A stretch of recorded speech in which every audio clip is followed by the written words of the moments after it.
నమస్తే తెలుగు న్యూస్కి స్వాగతం. నేను గోపికృష్ణ. కిలార్ నాగార్జున గారు ప్రముఖ రాజకీయ సామాజిక విశ్లేషకులు ఉన్నారు. నమస్కారం నాగార్జున గారు. నమస్తే గోపి గారు. నాగార్జున గారు, జగన్మోహన్ రెడ్డి లండన్ పర్యటన పరిస్థితి ఏమైంది? ఇప్పటివరకు అసలు ఆయన బెంగళూరుకే పరిమితం అయినట్టున్నారు. 3 నుంచి 25 వరకు మాత్రమే పర్మిషన్ ఉంది.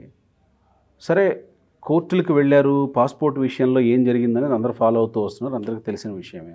హైకోర్టు పర్మిషన్ ఇచ్చింది 5 సంవత్సరాలకి ఇవ్వమని. కానీ కింది కోర్టుకు వెళ్ళి వాళ్ళు ఏమైతే షరతులు విధించారో ఆ పూచీకత్తు సమర్పించి వెళ్ళమంది. జగన్మోహన్ రెడ్డి వెళ్ళేలా లేడు. అవసరమైతే సుప్రీంకోర్టుకైనా వెళతాడేమో అని అప్పట్లో కొంతమంది న్యాయ నిపుణులు మాట్లాడుతూ వచ్చారు. ఇప్పుడేంటి అసలు సుప్రీంకోర్టుకు వెళ్ళాడా, లండన్కి వెళతాడా, వెళ్ళడా, ఏం జరుగుతున్నట్టు? ఏ కదలిక లేదు దీనిలో. అంటే గోపి గారు, జగన్మోహన్ రెడ్డి గారు ఒక డిఫరెంట్ కైండ్ ఆఫ్ పొలిటీషియన్ అని మనం చాలా సందర్భాల్లో అనుకున్నాం. గతంలో రామారావు గారు ఏది చేసినా కూడా సెన్సేషనల్గా ఉండేది.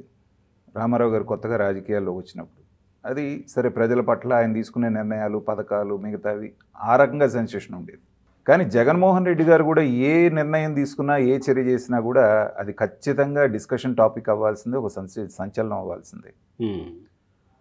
సరే, ఆయన ఏదో 3వ తారీఖు నుంచి 25వ తారీఖు వరకు లండన్కి వెళ్తానని చెప్పేసి సిబిఐ కోర్టును అడగటం. ప్రతిసారి ఇది వచ్చినప్పుడల్లా చర్చలు జరుగుతూ ఉంటాయి. కోర్టు ఒప్పుకుంటుంది, కోర్టు ఒప్పుకోదు, అది ఒప్పుకుంటుంది. పెద్ద ఒక 2-3 నెలలు, 2-3 రోజులు టాపిక్ అవుతుంది. అయిన తర్వాత వాళ్ళు చక్కగా ఒప్పుకుంటారు, ఈయన వెళ్ళొస్తూ ఉన్నారు. అరే, బెయిల్ రద్దు చేయమని కోర్టుకు వెళితేనే కోర్టు చక్కగా వెళ్ళిరమ్మని చెప్పేసి అవకాశం ఇచ్చిందండి. కాబట్టి అది అయిపోయింది అనుకుంటే, అవి వెళ్ళరమ్మన్నారు, పర్మిషన్ వచ్చేసింది, ఇంక వెళ్ళిపోతారు జగన్మోహన్ రెడ్డి గారు అన్న టైంలో ఏదైతే కింద ఉన్నటువంటి ప్రజాప్రతినిధుల కోర్టు 1 సంవత్సరానికి మాత్రమే ఇవ్వండి పాస్పోర్ట్ అని ఇచ్చినటువంటి డైరెక్షన్స్ ఆయనకి నచ్చల. చాలామంది చెప్పడం ఏంటంటే, సంవత్సరం తీసుకోండి అని చెప్పడం కంటే కూడా 20,000 రూపాయలు పూచీకత్తు ఇచ్చి మీరు స్వయంగా వచ్చి సంతకం చేసి తీసుకొని ఇచ్చేళ్ళండి అంటాం అనేటువంటిది ఆయనకి కోపాన్ని తెప్పించింది. నేనేంటి అక్కడికి వెళ్ళి సంతకం పెట్టడం ఏంటి అనేటువంటి దీని మీదే హైకోర్టుకి వెళ్ళారు అనేటువంటిది మనం విన్నాం. చాలామంది అనుకున్నది ఏంటంటే, హైకోర్టు కూడా ఇప్పుడు సుప్రీంకోర్టు త్వరగా తేల్చండి ప్రజాప్రతినిధుల కేసులు అంటూ ఒక పక్కన ఒత్తిడి చేస్తూ ఉంటే, సిబిఐ కోర్టు రోజువారీ విచారణ మేము మొదలుపెట్టామని చెప్పేసి చెప్తున్నప్పుడు, ఇలాంటి సందర్భంలో అసలు అక్కడికి వెళ్ళడానికి పర్మిషన్ ఇవ్వరని చాలామంది అనుకున్నారు. ఇచ్చారు. ఇచ్చిన తర్వాత 1 సంవత్సరానికి ఇస్తే ఇబ్బంది ఏముంది, ఈయనకి 20 రోజులే కదా వెళ్తుంది. మళ్ళీ అందరిలాగానే ఇప్పుడు మనకు కూడా పాస్పోర్ట్ ఇస్తే 10 సంవత్సరాలు ఇస్తారు, మళ్ళీ మనం రెన్యువల్ చేసుకుంటాం. అలా సంవత్సరం తర్వాత మళ్ళీ చేసుకోవచ్చు కదా, ఎందుకు పట్టుబడుతున్నాడు అనుకుంటే కోర్టు ఇవ్వకపోవచ్చు అనుకున్న వాళ్ళకు కూడా షాక్ ఇస్తూ ఆయనకి 5 సంవత్సరాలు మీరు ఇవ్వండి అన్నది హైకోర్టు. ఆయన దాన్ని విజయంగా తీసుకోవాలో లేకపోతే అపజయంగా తీసుకోవాలో అర్థం కానటువంటి పరిస్థితుల్లో పడిపోయారు జగన్మోహన్ రెడ్డి గారు. అపజయంగా తీసుకోవాల్సిన అవసరం ఏంటి అంటే, అసలు ఆయన కోర్టుకు వెళ్ళిందే ఇక్కడ పూచీకత్తు, సంతకం, ఈ వ్యవహారం వద్దని కదా. అంటే డైరెక్ట్గా ఇచ్చేస్తుంది. అక్కడ నుంచి కాపీ తీసుకొని పాస్పోర్ట్ ఆఫీస్కి వెళ్ళిపోయి నేను 5 సంవత్సరాలు తీసుకుని ఎయిర్పోర్ట్కి వెళ్ళిపోయి అనేటువంటి భావన ఉన్నారు. కోర్టులు ప్రొసీజర్స్ ఎట్లా ఉంటాయో మనకు తెలుసు కదా.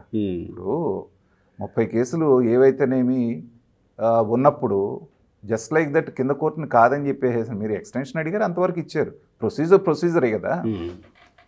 అది వెళ్ళమంటే అది జడ్జిమెంట్ వచ్చి కూడా దగ్గర మనకు 1 వారం రోజులు అవుతుంది.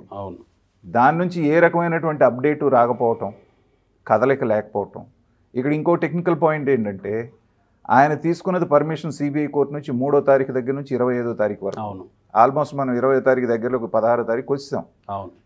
మళ్ళీ ఆయనకు ఒక 20 రోజులు కావాలంటే మళ్ళీ సిబిఐ కోర్టుని ఆయన అప్రోచ్ అవ్వాలి. కనీసం లండన్లో 10 రోజులన్నా గడపాలి కదా. సో వెళ్ళిపోయి ఇవాళ 16, 17వ తారీఖున వెళ్ళి మళ్ళీ 23 వచ్చేయలేరు కదా ఆయన, 25.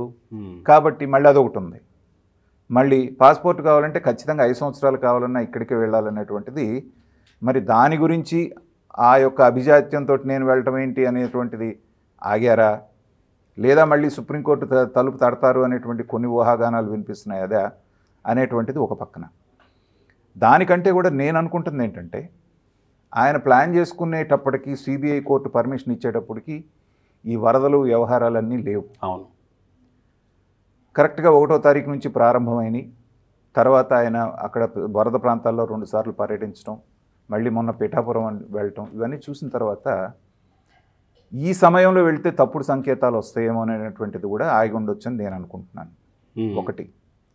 రెండవది, ఇంకో ప్రధానమైనటువంటి కారణం ఏంటంటే 3 నెలల నుంచి ఎలాంటి కదలిక లేనటువంటి రఘురామకృష్ణరాజు గారి కేసు, జత్వానీ కేసు మీద కదలిక వచ్చి ఐపీఎస్లు కూడా సస్పెండ్ అయ్యేటువంటి పరిస్థితి, వాళ్ళు చిక్కుల్లో పడేటువంటి పరిస్థితి, అలాగే తన ఆదేశాలను పాటించినటువంటి నాయకులందరూ కూడా అజ్ఞాతంలోకి వెళ్ళిపోయి బెయిల్స్ కోసం అప్లై చేసుకున్నటువంటి పరిస్థితి, వీటన్నిటినీ ఇలాగే వదిలేసి తను విహారయాత్రలకు వెళ్తే తప్పుడు సంకేతాలు వస్తాయి ప్రజల్లో కానీ లేకపోతే నాయకుల్లో అనేటువంటి భావంతో కూడా ఆగి ఉండొచ్చు అని నేను అనుకుంటున్నాను.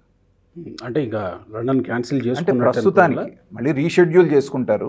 రీషెడ్యూల్ అంటే మళ్ళీ సిబిఐని పర్మిషన్ అడగాల్సిందే కదా ఖచ్చితంగా. ఎక్స్టెన్షన్ ఇస్తారుగా, ఇప్పుడు ఇచ్చిన వాళ్ళు మళ్ళీ ఇచ్చిన వాళ్ళు అప్పుడు ఎందుకు ఇవ్వరు? పలానా కారణాల వల్ల నేను వెళ్ళకపోయాను కాబట్టి పలానా డేట్స్ రీషఫ్లింగే కదా, అక్కడి నుంచి వచ్చేటువంటి అభ్యంతరం ఏం లేదు. తర్వాత ఈ పాస్పోర్ట్ తీసుకోవాలంటే కూడా ఇప్పుడు ఎమర్జెన్సీ అంటే ఏదో రోజుల్లోనే వచ్చేస్తుంది, దానికి కూడా ఇబ్బంది లేదు.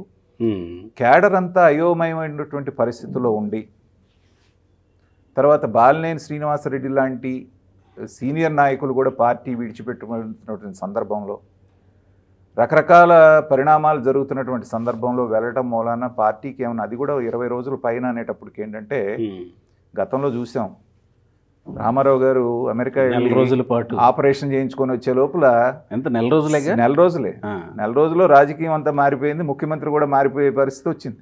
సర్లేండి, ఇప్పుడు ఆయన ముఖ్యమంత్రి కాదు, జగన్మోహన్ రెడ్డి అయినా కూడా పార్టీలో ఎలా ఉంటుందో మీకు తెలియదే ఉందండి. రాజకీయాలలో anything is possible. Already Rajya Sabha భయం పట్టుకుంది, కౌన్సిల్ భయం కూడా పట్టుకుంటుంది. తర్వాత ఇంకోటి ఏంటంటే, జగన్మోహన్ రెడ్డి గారు స్థానికంగా ఉండి ఇండియాలో ఉంటే వీళ్ళ మీద నిఘా ఎలా ఉంటుందో వీళ్ళకి తెలుసు. ఒక ఫోన్ మాట్లాడుకోవాలన్నా అక్కడికి వెళ్ళిపోతుందేమో అనేటువంటి భయంలో ఉంటారు. చెప్పారు కోటమిరెడ్డి శ్రీధర్ రెడ్డి లాంటి వాళ్ళు, వాళ్ళ మీద నిఘా ఏ రేంజ్లో ఉంటుందో తెలుసు. ఇప్పుడు మరి 20 రోజులు 25 రోజులు పార్టీని గాలికి వదిలేసి వెళ్ళిపోతే ఎలాంటి పరిణామాలు చోటు చేసుకునేటువంటి అవకాశం ఉండొచ్చు అనేటువంటి భయం కూడా ఆయనలో ఉండొచ్చు. ఇన్ని కారణాల మూలాన ఆయన అనుకున్నటువంటి, జనరల్గా జగన్మోహన్ రెడ్డి గారికి ఉన్న తత్వం ఏంటంటే, ఒకటి అనుకున్న తర్వాత వెనకడుగు వేయటం అనేటువంటిది ఉండదు. అనుకోకుండా కోర్టు రూపంలో వచ్చినటువంటి అడ్డంకి, తర్వాత జరిగిన పరిణామాలన్నిటి మూలాన ఆయన కొంత పోస్ట్పోన్ చేసుకున్నారేమో అనేటువంటిది ఉంటుంది. పైగా ఆయన వెళ్ళిన ప్రతిసారి చెప్పేటువంటి ఒకే ఒక రీజన్ ఏంటంటే, నా పిల్లల్ని చూడటానికి వెళ్ళటం. ఇప్పుడు కూడా అదే కదా. ప్రజలకు కూడా చాలా మందికి అర్థం కానిది ఏంటంటే, ఇంత పెట్టుకొని లాస్ట్ టైం వెళ్ళినప్పుడు మనం చూసాం, విమానానికి ఎన్ని కోట్లు ఖర్చు అయిందని చెప్పేసి స్పెషల్ ఫ్లైట్, దాన్ని పార్క్ చేయడానికి, దాన్ని వెయిట్ చేయడానికి అని రకరకాల కథనాలు వచ్చినాయి. దాని బదులు చక్కగా పిల్లలు ఇక్కడికి రావచ్చు కదా అనేటువంటి వాదనలు కూడా వచ్చినాయి. కానీ అది చెప్పడానికి మనం ఎవరం కూడా మనకు ఆ హక్కు లేదు. ఎందుకంటే ఈయన వెళ్ళి చూసుకుంటారా, వాళ్ళు వస్తారా అనేటువంటిది అది వాళ్ళ వ్యక్తిగత విషయం. కాబట్టి ఈ టెన్షన్స్కి వీటన్నిటికీ కూడా కొంత దూరంగా కొన్నాళ్ళు చిల్ అవుదాం అనేటువంటి విషయంలో కూడా అనుకొని ఉండొచ్చు. బట్ ఈ 25 రోజులు కనుక నిజంగా వెళితే ఇవాళ ఉన్నటువంటి వాతావరణంలో జగన్మోహన్ రెడ్డి గారే చాలామందికి ఉపాధి కల్పిస్తున్నారు. ఎందుకంటే ఆయన బయటకు వచ్చినప్పుడల్లా ఒక్కొక్క చర్య చేయటం, దానికి మీమర్సు, ట్రోలర్సు, రకరకాల వాళ్ళు, మనలాంటి వాళ్ళందరూ చర్చోపచర్చలు. నిజంగా గోపి గారు, నేను అనుకున్నది ఎలక్షన్ తర్వాత కూటమి 164 సీట్లతో విజయం సాధించిన తర్వాత ఒక 6 నెలల పాటు మాలాంటి రాజకీయ విశ్లేషకులు విశ్రాంతి తీసుకోవచ్చు, బర్నింగ్ టాపిక్స్ ఏ ఉండవు రాష్ట్రంలో అనుకున్నాం. లేకపోతే రోజుకి 4-5 ఛానల్స్కి వెళ్ళి మాట్లాడటం మాకు కూడా శ్రమే. అవును కదా.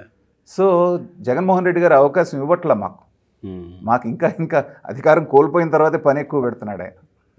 అందుకని మాలాంటి వాళ్ళం కూడా ఆయన వెళ్ళాలనే కోరుకుంటున్నాం. ఒక 20-25 రోజులు మేము కూడా రెస్ట్ తీసుకునే అవకాశం కోసం చూస్తున్నాం. ఇప్పుడు ఆయన పాస్పోర్ట్ వస్తుందా రాదా, లేకపోతే లండన్ వెళ్తామా లేదా అనే కంటే కూడా సుప్రీంకోర్టుకు వెళ్ళాలా, ప్రజాప్రతినిధుల కోర్టుకు వెళ్ళాలా అనే దాని మీదే కొనసాగుతుంది.